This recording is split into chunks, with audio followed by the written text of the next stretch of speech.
Hi, everyone. Today I'm going to talk about the initiative and referendum process in Arizona and how both play a major role in direct democracy.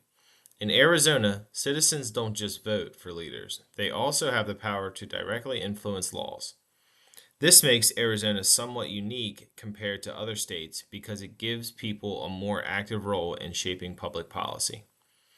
To start, an initiative is when citizens propose a new law or even an amendment to the state constitution.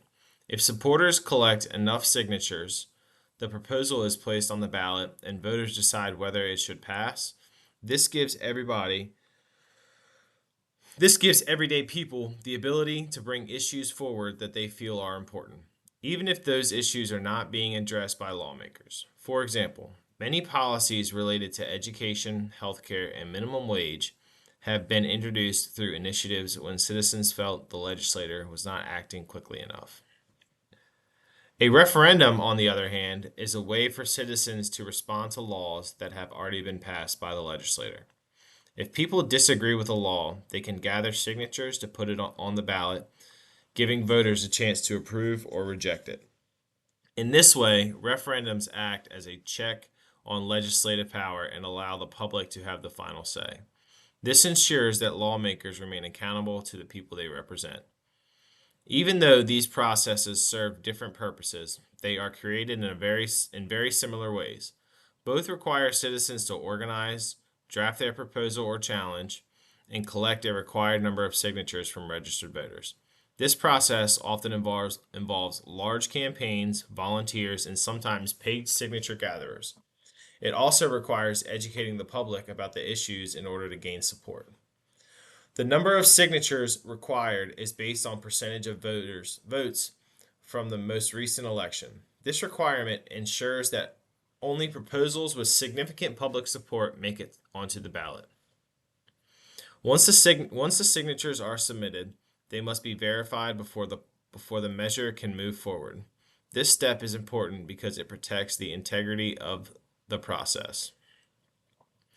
The main difference between the two timing the main difference between the two is timing. Initiatives can be proposed more freely and are usually planned well in advance of an election. Referendums, however, must happen shortly after a law is passed, and they can temporarily stop that law from going into effect until voters decide. This makes referendums more time sensitive and reactive in nature. When comparing the two, it's helpful to think of initiatives as proactive and referendums as reactive. Initiatives allow citizens to create change by introducing new ideas, while referendums give them the power to push back against decisions made by lawmakers. Despite these differences, both processes share an important similarity. Citizens are directly involved, and the final decision always rests with the voters. This direct involvement is what makes these tools so powerful in a democratic system. There are several advantages to these processes. One major benefit is that they increase citizen involvement in government. Instead of feeling disconnected, people have a direct way to make their voices heard. These processes also allow important issues to be addressed, even when lawmakers are unwilling or slow to act. In addition, they promote accountability by giving voters the ability to review and influence government decisions. Another advantage is that initiatives and referendums can reflect the immediate needs and values of the public. Because they come directly from citizens, they often highlight issues that are highly relevant to everyday life. This makes government more responsive and aligned with population. However, there are also some drawbacks.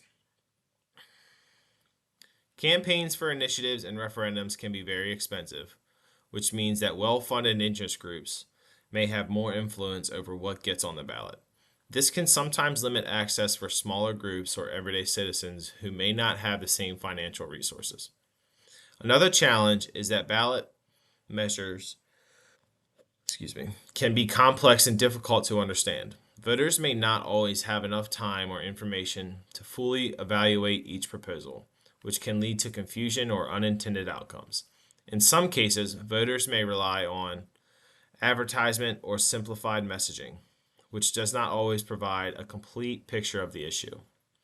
Additionally, Because these measures are decided by popular vote, there is always the risk that decisions may reflect short term opinions rather than long term policy planning. This can sometimes create challenges for consistent governance. Overall, both initiatives and referendums strongly impact the idea of direct democracy as outlined in the Arizona Constitution. Direct democracy means that citizens have the power to directly participate in government making decisions, rather than relying on only elected officials. Arizona's system reflects the beliefs that government authority comes from the people and that citizens should have an active role in shaping laws and policies. By allowing citizens to propose laws and challenge legislative decisions, Arizona ensures that government remains responsive and accountable. These processes create a balance of power where both elected officials and the public share responsibility for shaping the state's laws. This balance is essential for maintaining trust in government and ensuring that multiple perspectives are considered. In conclusion, while initiatives and referendums each have their strengths and challenges, they are essential tools that give citizens a direct voice of their government. They not only increase participation, but also help ensure that the system reflects the needs and values of people. As Arizona continues to grow and change, these processes will remain important in maintaining a strong and active democracy. Thank you for listening.